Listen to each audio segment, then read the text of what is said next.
बिस्मिल्लाहिर्रहमानिर्रहीम। Dear students, second annual exam 2024 students बार बार पूछ रहे हैं सर डेट शीट कब आ रही है, पेपर कब स्टार्ट होंगे, पहले पार्ट 1 के होंगे या पार्ट 2 के पेपर स्टार्ट होंगे।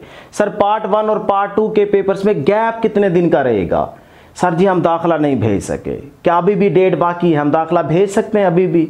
इन तमाम क्वेश्चंस के आज के इस वीडियो में आंसर्स देने जा रहा हूं।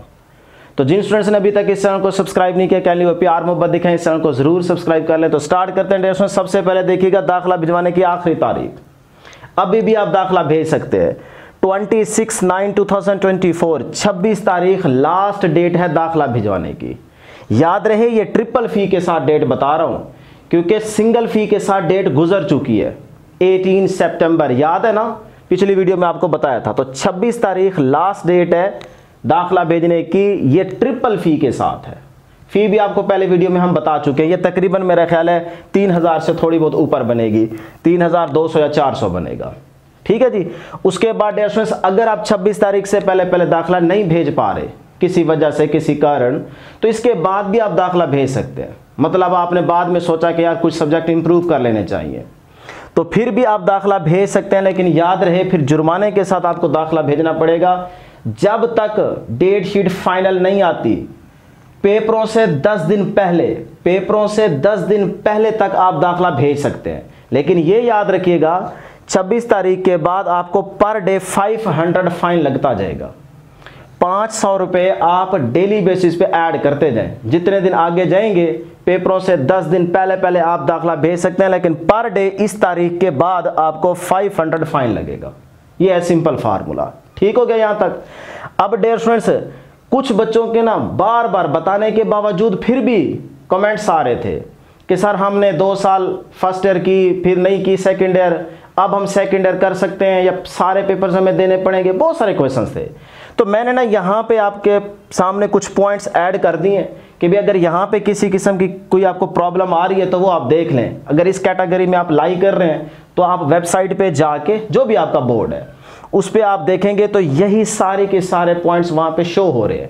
जिस पे क्लिक करेंगे आगे आपसे वो आपका रोल नंबर पूछेगा, इनरोलमेंट पूछेगा कब हुई थी, और उसके बाद पार्ट 1 है, पार्ट 2 है, 2024 में आप देना चाह रहे हैं, ये 3-4 चीजें पूछेगा। आप क्लिक करेंगे आगे आपके पास फॉर्म आ जाएगा।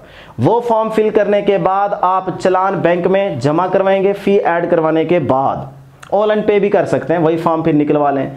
फॉर्म और चालान फी इसकी कॉपी आपने हर हाल में हार्ड कॉपी यानी कि प्रिंट निकाल के ना आपने अपने बोर्ड में जमा करवाना होगा, लाजमी जमा करवाना होगा। ये फिर से सुन लें, लाजमी जमा करवाना है, क्योंकि बच्चे बार बार पूछ रहे हैं सर जमा करवाना लाजमी है कि नहीं है।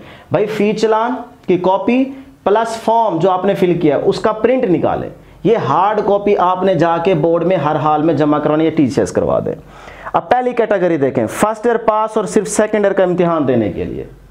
इसी ऑप्शन पे जाके क्लिक करेंगे, आगे आपसे वही रोल नंबर पूछेगा, इनरोलमेंट पूछेगा, और उसके बाद आपने सेशन सेलेक्ट कर लेना है, और उसके बाद अपने पार्ट 1 पार्ट 2 जो भी ऑप्शन वहां पे है वो आपने सेलेक्ट कर ले लिए। आगे आप फॉर्म फिल कर देंगे। बड़ा सिंपल मेथड है। नंबर 2, फर्स्ट ईयर के ऐसे मज़ामीन जिनमें नंबर कम हो और सेकेंड ईयर के तमाम मज़ामीन का इम्तिहान देने के लिए। मतलब फर्स्ट ईयर के कुछ ऐसे मजमून आप देना चाह रहे हैं जिनमें आपके नंबर्स कम है, और सेकेंड ईयर सारे के सारे सब्जेक्ट आप दोबारा देना चाह रहे हैं, बिल्कुल दे सकते हैं। फर्स्ट ईयर और सेकंड ईयर मुकम्मल फेल होने की सूरत में, फर्स्ट ईयर भी फेल है सेकंड ईयर भी फेल है, तब भी आप पेपर दे सकते हैं। फर्स्ट ईयर इम्तिहान दिए 2 साल गुजर चुके हों और सेकंड ईयर का इम्तिहान ना दिया हो। फर्स्ट ईयर आपने की थी, उसके बाद सेकंड ईयर आप किसी वजह से नहीं कर पाए, अब वो दोनों पार्ट का इम्तिहान देना चाहता है। अब वो कहता है मैं पार्ट 1 और पार्ट 2 के दोबारा पेपर देना चाहता हूँ, एक ही साल में इसको क्लियर करना चाहता हूँ, तो बिल्कुल कर सकता है। ठीक है जी।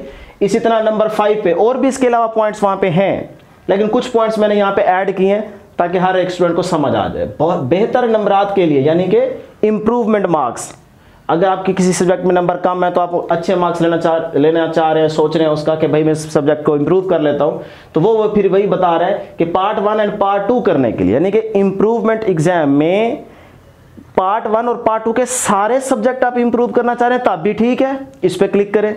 और अगर कुछ सब्जेक्ट पार्ट 1 और पार्ट 2 के करना चाह रहे हैं तब भी ठीक है, तब भी आप इसी को क्लिक कर लें। उसके बाद सप्ली कंपार्टमेंट यानी 1 या 2 मजमून में आप फेल होने की सूरत में, सप्ली लग गई है वो तो आपको पता ही है, उस सूरत में भी आप दाखिला भेज सकते हैं। एडिशनल इम्तिहान देने की सूरत में, वो मैंने लास्ट वीडियो में आपको बताया था, बायो वाले मैथ का पेपर देना चाह रहे हैं तो वो दे सकते हैं, उनके फिर 2 रिजल्ट कार्ड बनेंगे। तो एडिशनल सब्जेक्ट कोई भी आप देना चाह रहे हैं तो उस सूरत में भी आप दाखिला भेज सकते हैं।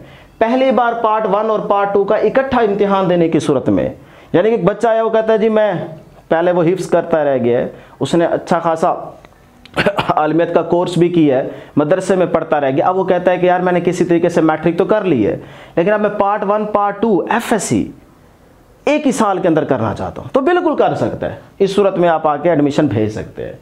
तो ये सारे वो पॉइंट्स हैं, इसके अलावा भी आप देखेंगे आपको नज़र आ जाएंगे। तो बहरहाल जी इन पॉइंट्स के अलावा हम बात कर लेते हैं डेट शीट की, कि सेकंड एनुअल एग्जाम की डेट शीट कब हो रही है, पेपर कब से स्टार्ट हो रहे हैं। डियर स्टूडेंट्स याद रखिएगा, जो एक्सपेक्टेड डेट बताई जा रही है ना आपको, ये मैं एक्सपेक्टेड डेट बता रहा हूँ, फाइनल नहीं है। इससे लेट तो होगा, इससे पहले नहीं हो सकता। वो है जी आर्ट्स के लिए है आपके पास 19 अक्टूबर, ठीक है ना, 10 लगा देते हैं। और इसी तरह साइंसेस के लिए आपके पास है 21/10/2024। ये एक्सपेक्टेड डेट मैं आपको बता रहा हूं। अब डेट शीट आएगी कब? विद इन 10 डेज, यानी कि 10 से 12 दिनों के बाद आपके पास डेट शीट आ जाएगी सेकंड एनुअल एग्जाम की। वो भी आपके साथ शेयर करेंगे, ये पक्की बात है कि 10-12 दिन के बाद डेट शीट आ जाएगी। पेपर आपके या तो 21 से स्टार्ट होंगे या फिर इससे 1 वीक आगे जा सकते हैं, क्योंकि अगर 2023 की हम बात करें तो वो आपके नवंबर में पेपर हुए थे सेकंड एनुअल एग्जाम के। अब 2024 में क्योंकि ये प्रोसेस थोड़ा सा जल्दी हो रहा है, अभी भी लेट हो गया, लेकिन फिर भी अगर लेट हुआ तो 1 वीक इससे ज़्यादा जा सकते हैं, इससे आगे नहीं, ये याद रखिएगा। अब बच्चे जो बार बार क्वेश्चन कर रहे हैं सर पहले पार्ट 1 के पेपर होंगे या पार्ट 2 के पेपर होंगे, याद रखिएगा जब भी डेट शीट आएगी तो पार्ट 1 और पार्ट 2 की कंबाइन आएगी। यानी कि सपोज करें 21 को बायो का पार्ट 1 का पेपर है तो 22 को पार्ट 2 के बायो का पेपर होगा। और हो सकता है कि 21 के बाद एक छुट्टी हो, उसमें आर्ट्स वालों का पेपर हो, साइंसेस वालों का ना हो, ये भी हो सकता है, लेकिन अभी ऐसा हुआ नहीं है। ठीक है, अगर हो जाए तो बहुत अच्छी बात है, एक दिन छुट्टी हो जाएगी तो अगला सब्जेक्ट की तैयारी अच्छे से हो जाएगी, लेकिन ऐसा होता नहीं है। इसी तरह अगर आपके पास सपोज करें 23 को फिजिक्स पार्ट 1 का पेपर है तो 24 को फिर पार्ट 2 का होगा, तो ये कंबाइंड डेट शीट बन के आती है, ये याद रखिएगा। इसमें आपको कोई गैप नहीं मिलेगा कि पहले पार्ट 2 के पेपर चलेंगे फिर उसके 3-4 दिन छोड़ने के बाद पार्ट 1 के स्टार्ट होंगे जैसे फर्स्ट एनुअल में होता है, ऐसा नहीं होगा, ये भी ध्यान में रखिएगा। ठीक है जी, तो ये थी आज की इस वीडियो की डिस्कशन। यहाँ पे मैं लिख देता हूँ कि आपके पास पार्ट 1 और पार्ट 2 के कंबाइन, मतलब डेट शीट जो आएगी वो कंबाइन होगी। सही है जी, तो ये थी डियर स्टूडेंट्स हमारे पास आज की डिस्कशन। उम्मीद करते हैं कि आपके जितने भी क्वेश्चंस होंगे इससे रिलेटेड वो सारे क्लियर हो गए होंगे। इंशाल्लाह नेक्स्ट वीडियो में जल्द मुलाकात होगी। अल्लाह हाफिज़।